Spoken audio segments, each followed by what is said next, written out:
I'm Adam. And I'm Cupcake. And this is Where There's a Williams, There's a Way. Hey, Cupcake. You know, Adam, dragons would make excellent lunch ladies. Dragons? Really? How so? Think about it. They could cook everything with their fiery breath. No more cold pizza day. But wouldn't everything be, extra crispy? A little char never hurt anyone. Plus, the kids would finally eat their vegetables. Who would want to argue with a dragon? True, but what about the fire hazard? Oh, come on. We had worse with Mrs. Jenkins' surprise meatloaf. That thing could have stopped a dragon in its tracks. Good point, but dragons might eat the kids instead of feeding them. Nonsense. They'd be too busy counting the lunch money. I mean, look at me. I won the lottery and I never ate a single child. You're a cow, so that's not very comforting. And think of the field trips. Class, today we're visiting Dragon Mountain. Try not to be lunch. Cupcake, you've got quite the imagination. Comes with the territory. After all, I spent years making mystery meat magical. Dragons it is, then. Just remind me to stock up on marshmallows. In today's book, dragons may not be the most traditional of pets. We come to learn how Sparky would be the perfect pet and pal. From helpful tips on how to pick a dragon, what to do when your dragon misbehaves, and what not to feed them. Broccoli. Let's get started.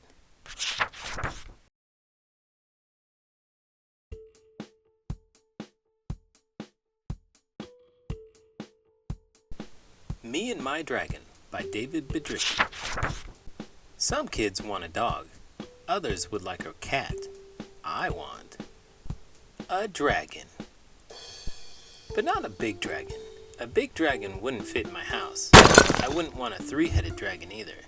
It might not get along with itself. I'd choose a fire-breathing dragon. Before I brought him home, I'd take him for a checkup. I'd hold his hand and tell him he was a brave little dragon. I'd make sure the doctor gave him a couple of lollipops. On the way home, he could sit with me if Mom and Dad didn't mind. I'd give him a name, a place to stay, and some toys to play with. When I thought he was ready, I'd teach him to fly. Uh-oh. Whew. I'd get him a collar and a leash, then I'd take him for a walk every day.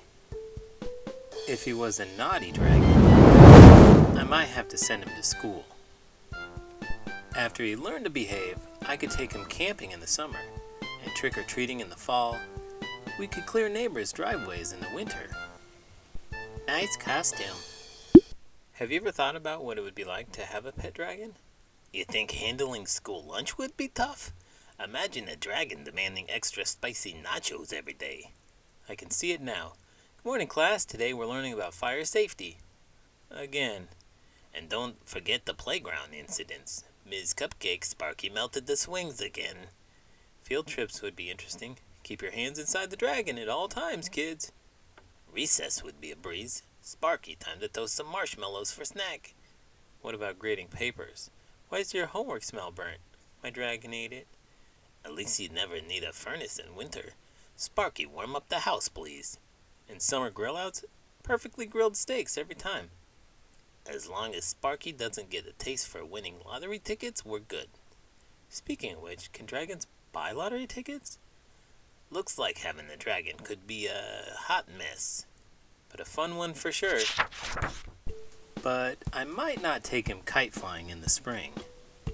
If I miss the bus, he would help me get to school just in time for show and tell. Bullies? If you have a dragon, you don't need to worry about bullies. Sweet! You don't need to worry about Brussels sprouts either. Dragons love them. Don't give them broccoli, it gives them gas. And you don't want a fire-breathing dragon with gas. Every night I'd give my dragon a bath. It would be fun. Sometimes. I would pick out books that wouldn't give him nightmares and read to him until he got sleepy. I'd tuck him in and say goodnight. Then we'd fall asleep, just me and my dragon. What's the best part of adopting a pet now that you're retired? The best part is having a furry little sidekick to eat all the leftovers. You wouldn't believe how much cafeteria food I still have lying around. Ha! I can imagine. I bet your pet loves it. What'd you adopt? I got a pig. Figured it'd be the closest thing to a lunch buddy who loves food as much as I do. Plus, they're basically four-legged garbage disposals. That's genius. I adopted a dog. He's the best classroom assistant I could ask for. Helps me and the kids in line. A pig would do that too, you know. They're great at finding truffles. Might come in handy during recess. I don't know if the principal would approve of a truffle hunting pig in the playground, but it sounds fun. Just think of the educational opportunities. Truffle Economics 101. You might be onto something. Pets really do make everything better. Especially when you're rolling in lottery money and cafeteria leftovers. And if you thought this video made things better, make sure to give it a thumbs up and subscribe to the channel. I'm Adam, and I'm Cupcake. And this is Where There's a Williams, There's a Way. Did you know dragons reproduce asexually, laying eggs without needing a mate?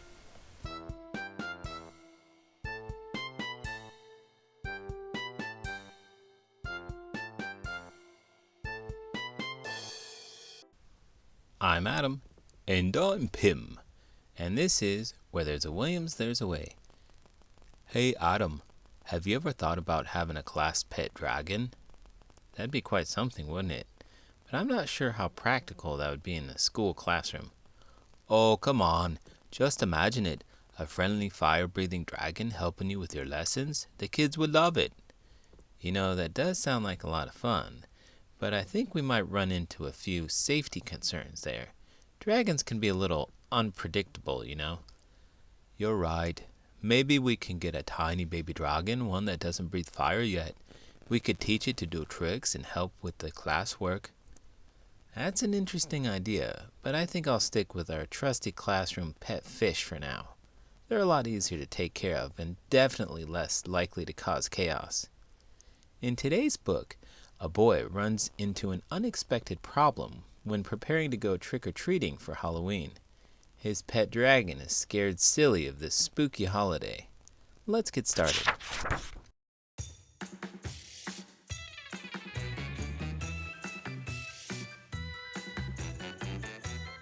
Me and My Dragon, Scared of Halloween by David Biedrzycki. Me and my dragon like all the same things. We love birthday parties. We're crazy about parades. Fireworks dazzle us. We enjoy the same stuff, except for trick-or-treating. I love Halloween. Dragon? Not so much. Where'd he go? He's scared of werewolves. Zombies give him the creeps, and he hides whenever he sees a mummy. Poor dragon. I explained to him that mummies, zombies, and werewolves aren't real, but he was still scared. Can you explain Halloween to me again? It seems like such a strange human tradition. Halloween's a holiday where people dress up in costumes and go door to door saying trick or treat to get candy. It's all about having fun, being a little spooky, and of course, indulging in sweets. So you dress up to get candy? Why not just ask for candy without the costumes? That's a great question. It's all about the fun and creativity of coming up with costumes. Plus, it makes the whole experience more exciting and mysterious. And, you know, who can resist a cute little ghost or a scary monster asking for candy? But what's with the trick part? Do people actually play tricks on Halloween? Some people do, but it's not as common anymore. The idea of the trick part is that if you don't give candy to the kids who come to your door, they might play a harmless prank on you. It's all in good fun, though. I see. So it's like a sweet negotiation between costumes and potential pranks. Yeah. I don't get it. You have celebrated Halloween before. Why are you pretending like you don't know? I don't know. I thought that if I made Dragon a costume, he would understand what Halloween is all about. Dad did not like the mummy idea. Robo-Dragon almost had a major malfunction. The werewolf costume looked fantastic, but Dragon couldn't howl. The zombie costume almost scared Dragon to death. Yikes. Yow! The tutu was cute. Too bad it was flammable. I had my costume all ready. I was going to go as Elvis. But then Dragon stole the show. No way was that gonna work. Everyone knows there's only one Elvis. What's the worst Halloween costume that you've ever had? It was when I was in elementary school. I decided to go as a giant crayon. What's so bad about that? Yeah, I know, it doesn't sound too bad, but here's the thing. I was a really tall kid, and my mom couldn't find a crayon costume that fit me properly. So she ended up making one out of cardboard. I looked like a walking cardboard box painted like a crayon. Maybe you should have said that you were a box of crayons. I felt so awkward walking around in that thing. I could barely move, and I definitely couldn't sit down. Plus, it was a windy Halloween night, and I had to hold onto my crayon hat for dear life, or it would have blown away. What about you? I once dressed up as a giant banana. Can you believe it? I look ridiculous. What made you choose that? Well, I thought it would be a hilarious twist. You know, everyone expects chimps to go as, well, chimps. I wanted to surprise them. Dragon was sad because he didn't have a costume. I tried to make him feel better by reading him our favorite book. That gave Dragon an idea. We were ready just in time. We flew off and went from house to house. Everyone loved Dragon's costume. So real. Come on already. Haven't you ever been trick-or-treating before? Hey, you stole my idea. I let Dragon collect the candy. He took forever. We came home with a pile of candy and started counting it all. I put Dragon in charge of guarding it. Now we both love Halloween. You remember that Halloween when we went trick-or-treating together? Oh, you mean the one where you dressed up as a human and I was a giant banana? Hey, I can't believe that you convinced me to wear that costume now that you told me that being a giant banana was your worst costume. It worked better for you. Plus, theme or partner costumes are always way better. It worked. We got so much candy because of it. But you know, it's not just about the candy. It's about the fun we had and the memories we created. You're right. It was a hilarious and unforgettable night. I guess that's what makes it the best Halloween ever. The laughter and the adventure. Speaking of that, if this video brought you laughter or an adventure, please give it a thumbs up and subscribe to the channel. I'm Adam. And I'm Pim. And this is Where There's a Williams, There's a Way. Did you know children of the St. Louis and Des Moines areas are expected to perform a joke, usually a simple Halloween-themed pun or riddle, before receiving any candy? This trick earns the treat.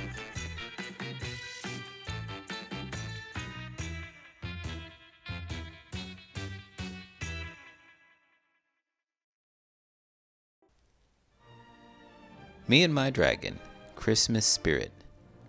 Written and illustrated by David Biedrzycki. My pet dragon is the best friend a kid could have. But he doesn't understand what the Christmas spirit is all about. I do. Wow, check it out. I know Christmas is all about giving. I want a bike. A big bike.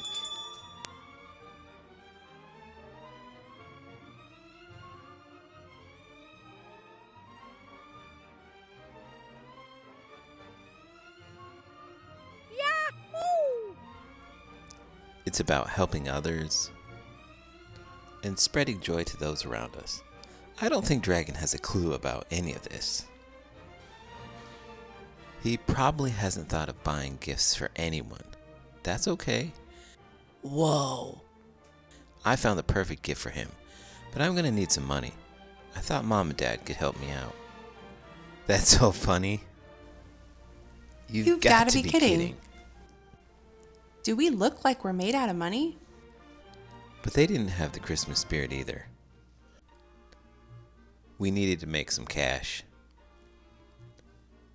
But there aren't many jobs for a little kid and a dragon. We're gonna have to get creative. Dragon landed a job at Burger Barn, broiling burgers. They were all cooked well done.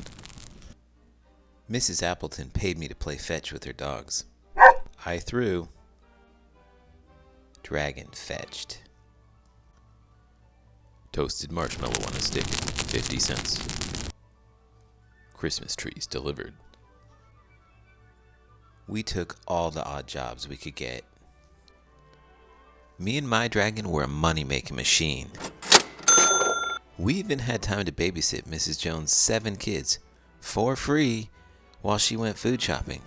Brr, her house was cold. Giddy up, horsey. It was time to buy our presents. Dragon and I split the money. On my way to the store, I thought of something. My tummy was full and our house was warm. Me and My Dragon have everything we need. But not everybody does. Fuel for friends. Warm your neighbor's home for the holidays. Donate today. Christmas morning was warm and toasty at our house. I gave everyone portraits I had made. I thought they looked pretty good. Wow, this is great, son. Mom and Dad gave me a new sword and shield. Dragon made cookies. But then Dragon surprised us. He had some presents that he wanted to deliver. Together. I think Dragon has found the Christmas spirit. Best Christmas ever.